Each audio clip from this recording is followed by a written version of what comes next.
जय श्री कृष्ण। कार्तिक मास के कृष्ण पक्ष में आने वाली अष्टमी तिथि को अहोई अष्टमी के नाम से जाना जाता है। ये एक ऐसा विशेष व्रत है जिसमें माताएं अपनी संतान के लिए, उनकी सुखाकारी के लिए विशेष व्रत धारण करती हैं। अहोई अष्टमी का व्रत माता पार्वती के ही एक स्वरूप अहोई माता को समर्पित है और ऐसा अहोई अष्टमी व्रत बस कुछ ही दिनों में आने वाला है। तो चलिए आज की इस वीडियो में जानते हैं कि इस बार अहोई अष्टमी व्रत कौन से दिन आ रहा है, इस दिन के शुभ मुहूर्त कौन से हैं और किस समय पर चंद्रदेव का दर्शन और तारों का दर्शन और अर्घ्य अर्पित किया जा सकेगा।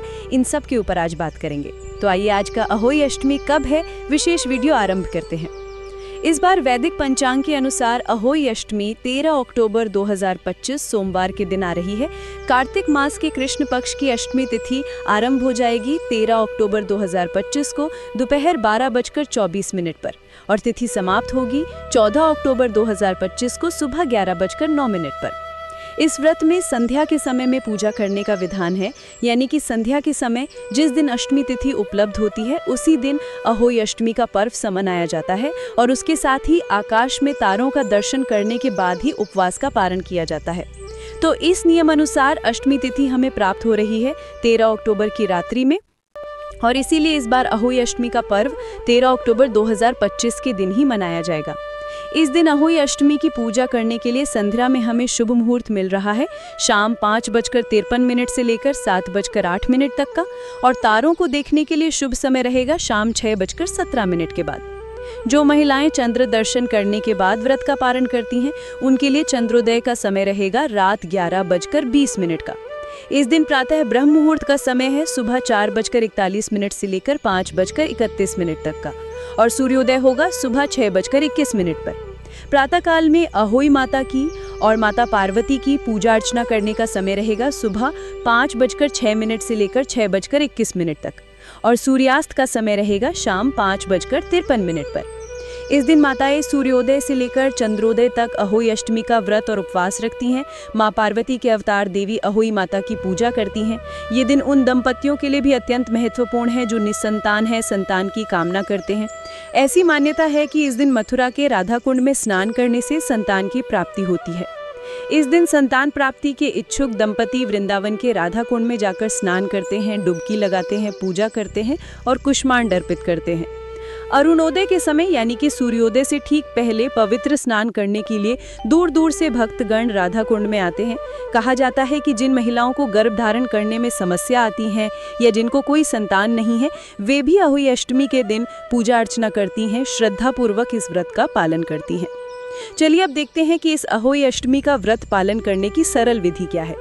जो महिलाएं इस अहोई अष्टमी व्रत का पालन करना चाहती हैं उन्हें प्रातःकाल ब्रह्म मुहूर्त में उठ जाना चाहिए, पवित्र नदी में स्नान करना चाहिए।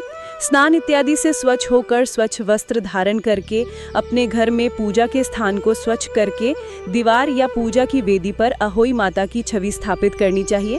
इस दीवार पर लाल सिंदूर से अहोई माता और उनके 8 बच्चों का चित्र बनाया जाता है और फिर अगर अहोई माता का चित्र हो तो उसकी पूजा भी की जा सकती है। उसके बाद एक कलश में पवित्र जल भरा जाता है और उसके ऊपर नारियल रखा जाता है। अहोई माता के सामने इस व्रत का संकल्प लिया जाता है। इस दिन माताएं अपनी संतान की दीर्घायुष और सुखाकारी के लिए निर्जला व्रत रखती हैं। कुछ महिलाएं दिन में फल, दूध और हल्का फुल्का भोजन लेती हैं और चंद्रोदय के बाद अपना व्रत पूर्ण करती हैं। इस व्रत में सायंकालीन पूजा का विशेष महत्व होता है। सूर्यास्त के बाद संध्या काल का समय पूजा करने का सर्वाधिक अनुकूल समय होता है और इसलिए संध्या काल के शुभ मुहूर्त में पूजा के समय पूर्ण विधि विधान से अहोई माता की आराधना की जाती है। माता के सामने घी का दीपक प्रज्वलित किया जाता है और अहोई माता को धूप, फल, फूल, पुष्प, मिठाई इत्यादि अर्पित किए जाते हैं। पूर्ण श्रद्धा से अहोई अष्टमी की व्रत कथा का श्रवण किया जाता है। कुछ महिलाएं अहोई अष्टमी के अवसर पर चांदी की अहोई भी निर्मित करती हैं।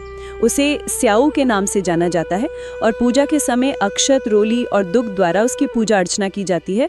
उसके बाद चांदी के 2 मोतियों सहित वो स्याऊ को धागे में पिरोकर गले में पहना जाता है या फिर उन्हें किसी मंदिर में दान कर दिया जाता है और पूजन के समापन के समय अहोई माता की आरती की जाती है और उसके बाद अपनी पारिवारिक परंपरा के अनुसार तारों का या चंद्रमा का दर्शन करके उन्हें अर्घ्य अर्पित किया जाता है।